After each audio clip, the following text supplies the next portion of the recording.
Radiating cables are mainly used for coverage in tunnels, lift shafts, long corridors, and high-rise buildings due to their propagation characteristics.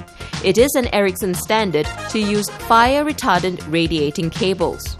There are two types of radiating cables. For tunnel applications, radiating mode cables are used because of its low longitudinal loss and low coupling loss. Coupling mode cables are used for normal in-building applications because of installation constraints. The jumper cables are short, flexible and pre-connectorized. They are used for linking components in the distributed antenna system and making the feeder cabling neater and tidier. It is an Ericsson standard to use jumper cables with end connectors. Splitters are used for equal power splitting. The type and quantity of splitter depends on the number of branches for distribution.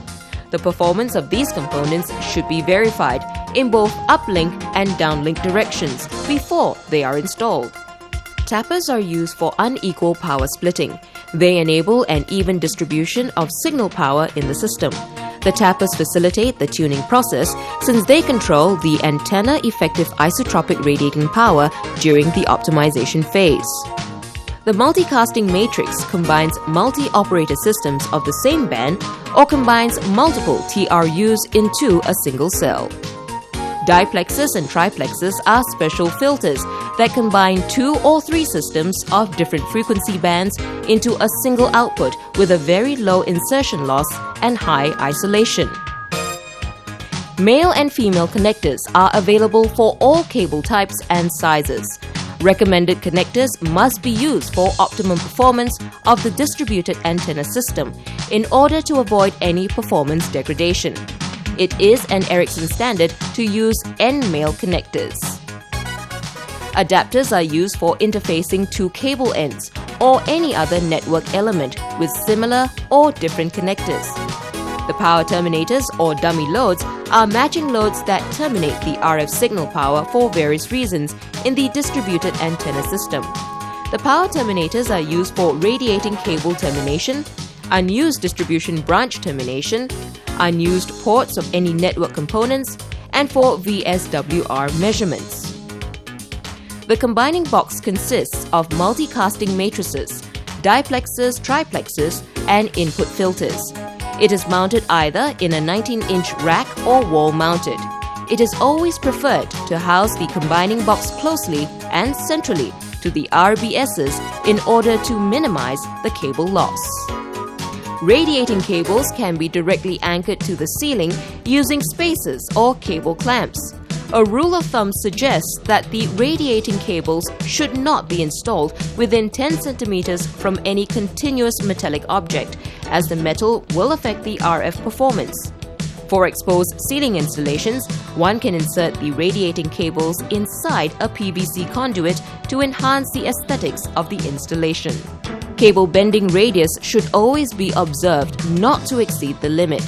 Overbent cables will always be under stress and cause damage to the cable and connector, degrading the RF performance. As a rule of thumb, cable bending radius should be higher than 10 times the cable outer diameter. These installations are perfectly acceptable. All cables shall be clearly marked and labeled. Cable markers and labels shall be clearly visible. It is recommended to have cable markings at a regular interval. Cable label tags shall be fitted at cable ends and on components in accordance with the trunking diagram. Proper marking and labeling will facilitate the processes of expanding the system, troubleshooting, and maintenance. It is an Ericsson standard to use N-male connectors. The cable ends are prepared using the proper tools, and the connectorization is done as per the instructions given for each connector. Trim cable jacket for 51 mm using a special tool or a knife. Add O-ring and grease.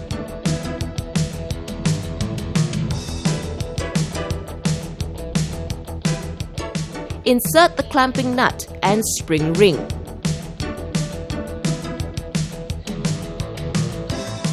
Position the saw guide and cut the outer conductor.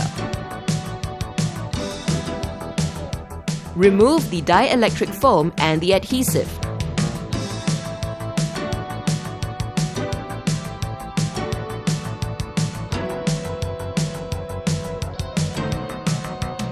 Trim inner conductor and tapper inner conductor.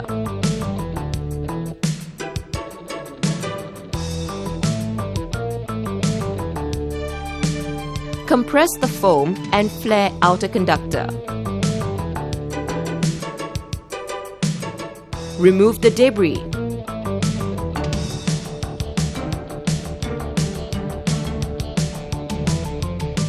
Add grease and attach connector body.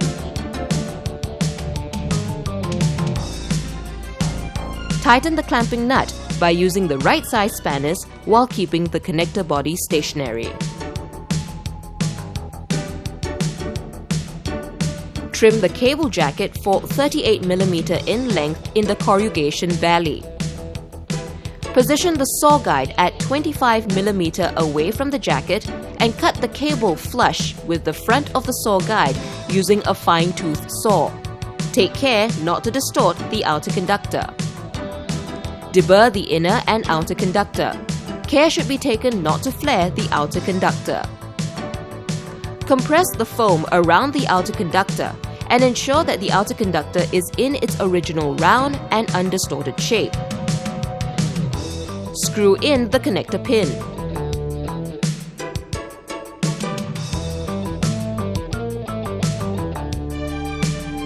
Make sure that the clamping nut is fully extended. Push the connector onto the cable and turn the clamping nut clockwise to engage the threads and tighten with right-size spanners while keeping the connector body stationary. After the cable has been connectorized at both ends, the voltage standing wave ratio measurement is carried out using the sight master tool for each cable section with a termination at the other cable end. The instrument needs to be calibrated before the tests begin, or if it has been turned off and on. The results are recorded and presented in the as-built documentation. If the result is not within the specification, the cable should be reconnectorized until it fully meets the specification.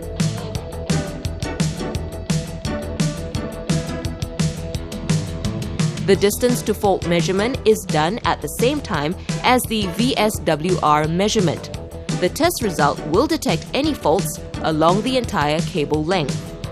Splitters and tappers should be mounted on the cable trays and secured by cable straps on mounting brackets.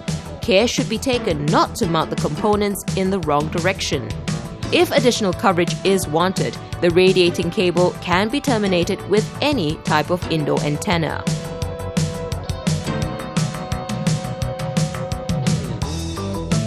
Once the installation is completed, one performs an installation audit with the building owner to ensure that all installation criteria have been fulfilled. The installation audit is followed by the test and commissioning of the radio equipment. The radiating cable performance test is conducted to ensure that all of the cables are radiating properly in both the downlink and uplink directions. A coverage test is conducted on every floor by walking along a pre-agreed path and recording the signal strength using a Thames light. This is to ensure that the design and implemented coverage is the same. If any discrepancies are found, appropriate coverage tuning should be made. A spillage test is conducted to measure the in-building signal received outside the building. Signal spillage should be controlled and should not exceed the specifications stipulated by the operator. After the coverage tuning, an acceptance test using Thames light is conducted together with a representative from the operator. An acceptance test report is submitted to the operator after the test.